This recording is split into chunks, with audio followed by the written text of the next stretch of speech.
the best gift we could possibly be given is to see ourselves as others see us. I think it's Robbie Burns, and I just mangled the hell out of it, but that's basically what it meant. And yeah, you do get that opportunity, you know.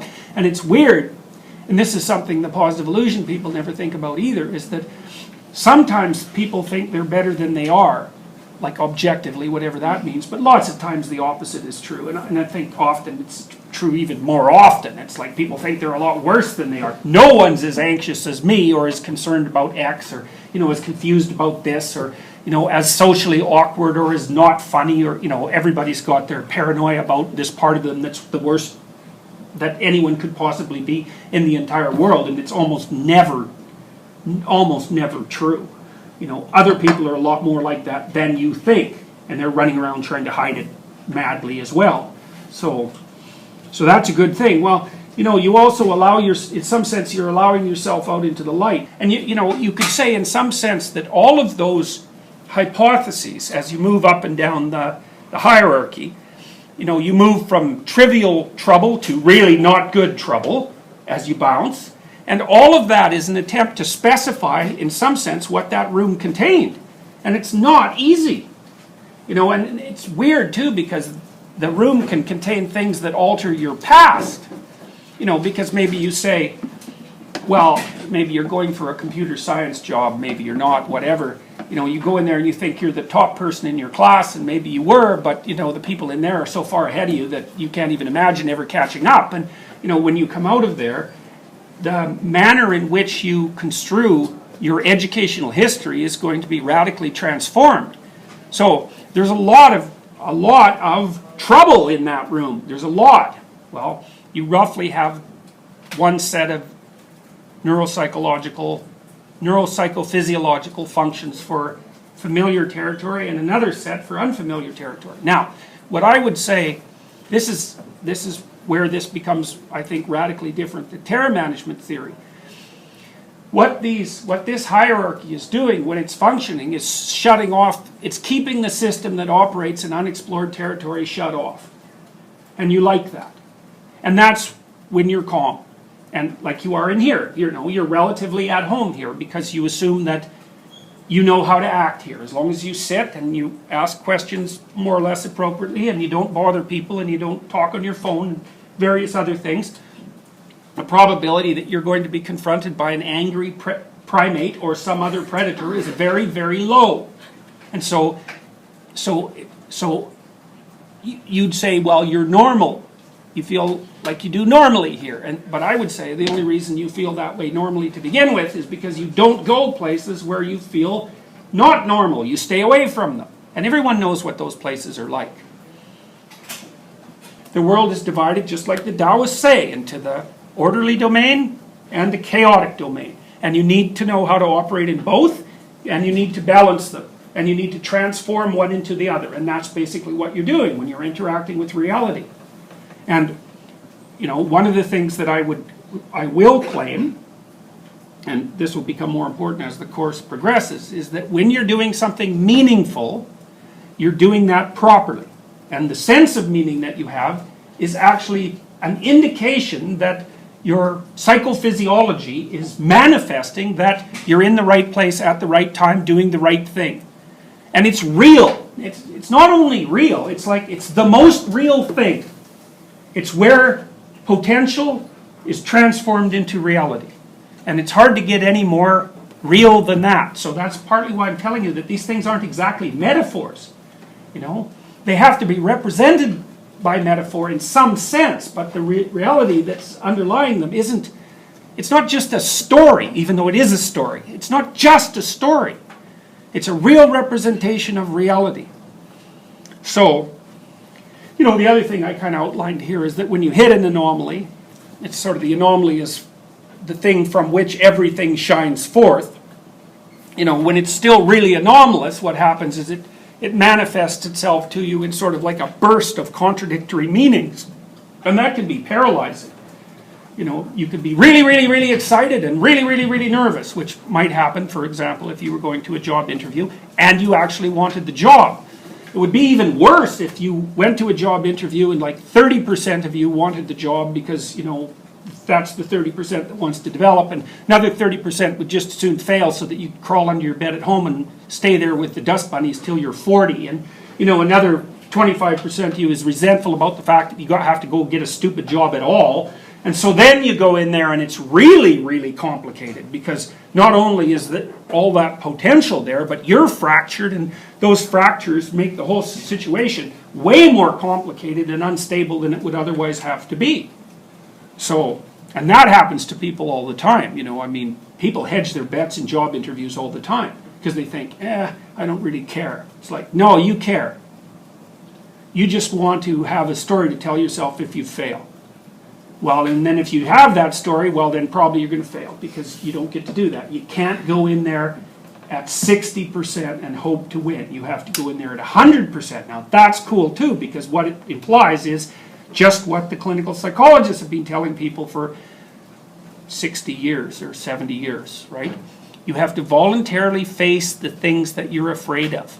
Now, it's a little more complicated than that, because otherwise you could just go play in traffic. So it's not a call to stupid adventure. What it does is assume that you've got a direction, and that the direction is a valid direction. And then that what happens is, as you pursue that, obstacles emerge, anomalous, threatening obstacles, and then you either confront them or you abandon the whole project.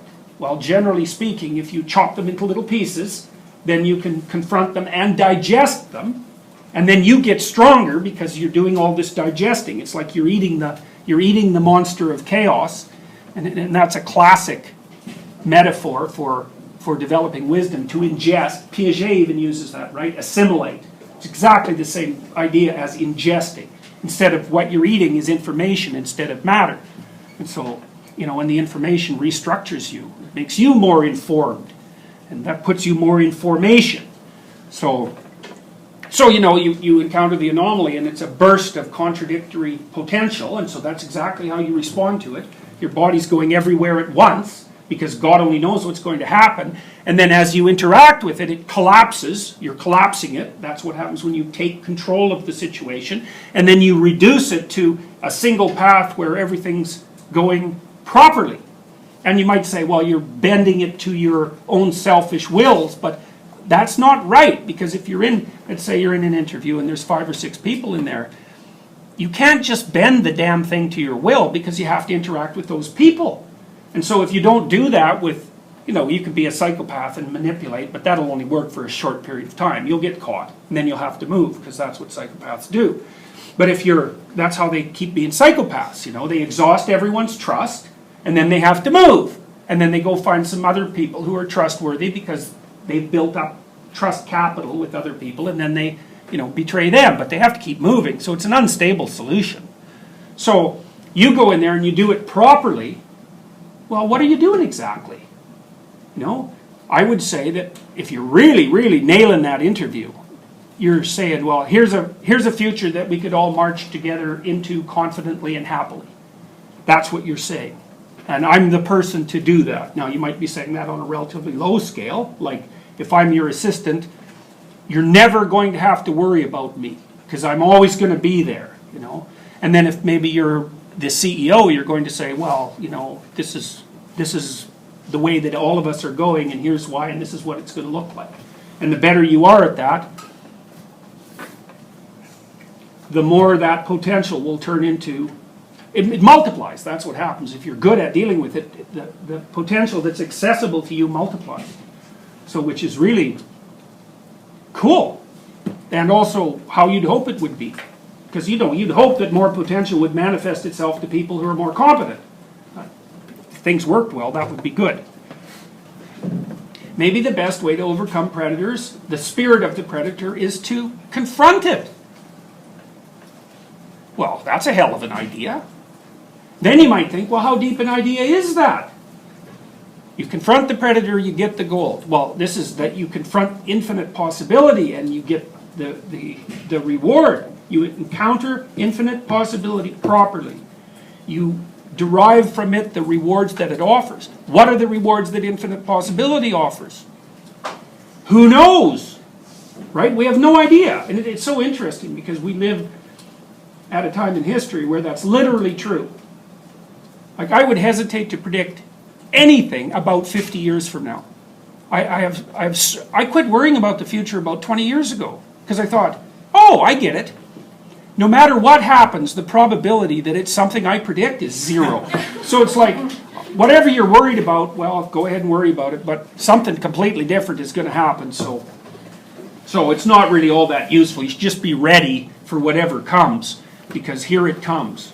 You know, like, I think we'll have fully functional autonomous robots within 3 or 4 years. So, and that's a real game changer, you know, and God only knows what's going to happen after that. Transplantable organs, those things are, you can print those on 3D printers already. What else? Well, augmented intelligence. Well, you all have augmented intelligence already. What good are facts? You just look them up, right? Everyone's an infinite supply of facts. Yeah, it's like, if you're forming a relationship with someone, what you do is you basically mutually open up your shells, you know, and, you know, or you kind of go like this. You know, and if it has to close permanently, well, then you go. But, yeah, so that's another thing that's interesting, too, because what it implies is that unless you know, voluntarily expose your vulnerabilities, you'll never find a partner, or they won't be a real partner because they don't know who the hell you are. And then you're weak because there's only one of you, you know, so, yeah. But the beauty in that is that it's like completely anonymous, too. Mm-hmm. Yeah, and so why do you like that? Because I can share, like, my deepest secrets, but not feel like anyone really knows. Mm-hmm. You know, there's some evidence that people like computer-guided psychotherapy. Yeah. For exactly that reason. Is like, you can be completely honest with the computer because, like, it doesn't care. Not yet. It will soon, but it probably won't judge you any more harshly than you set it to. It's like, love and affection today. We need a representation for potential. Well, you think, well, why? Well, because it's actually potential that you're interacting with all the time. Now, what seems to me to have happened was that, you know, this is an evolutionary just so story, so I'm not assuming that it actually worked precisely this way, but it doesn't matter, because I'm going to touch on the appropriate, you know, the appropriate features. Well, one of the things we know about social animals, generally speaking, and animals in general, is that they have a territory, right? And so you think, well, what is their territory exactly? And you might say, well, you can mark it out. Here's a, what do we think about? What would have a territory? We might as well make it like a tiger. They're pretty solitary, so it'll be simple. They have a big territory, right? It spans hundreds of square miles. And the reason for that is, well, they're tigers. You can't have like 50 of them because they'll just eat everything that's there. You know, you have to have a big territory to support one apex predator. So then you might say, well, what exactly is the territory of the tiger? And you'd say, well, here's its boundaries. This is where it roams. But that's not the right way of thinking about the territory of the tiger, because the territory of the tiger is actually all the places where, when the tiger does its thing, the things that the tiger wants to or expects happens. That's the tiger's territory. It's the same with you. You know, you're at home wherever you know what to do. And what you're doing when you know what to do is you know how to match this hierarchy, which is partly action-oriented. You know how to match the hierarchy with the situation so that when you put it into practice, the potential that's there transforms itself into what you're aiming at. And that's your territory. And you know, and you need to think about it that way, because your territory can shift very rapidly on you, and if you think about it geographically, it's kind of confusing. So let's say you're on the subway that you always take, and then someone sits down beside you and they're muttering away madly and have a pretty malevolent look on their face, and you get a glimpse inside their coat and it's like there's a knife. It's like you're not in your territory anymore. And the fact that all of the objective entities are still there arrayed around you it's nothing more than what would you call it? It's a delusion at that point to think that those things characterize where you are. Okay, so if you're willing to consider territory as that, it's a space-time continuum, okay? And the reason I'm stressing that, I mean, first of all, whatever reality is a space-time continuum, right? It's got 3 dimensions of space and 1 dimension of time, and everyone knows that. As we sit here, more or less stable in 3 dimensions. Time flows past us, in some sense, and so the three-dimensional reality is transforming all by itself, just because of time. Okay, and so when we're mapping out our territories, we map out space-time territories. And so that means that not only do you know where you are, you know when you are. And if you're in your territory, you know how to act for that place and that time so that you transform the potential that's there into whatever it is that you're aiming at.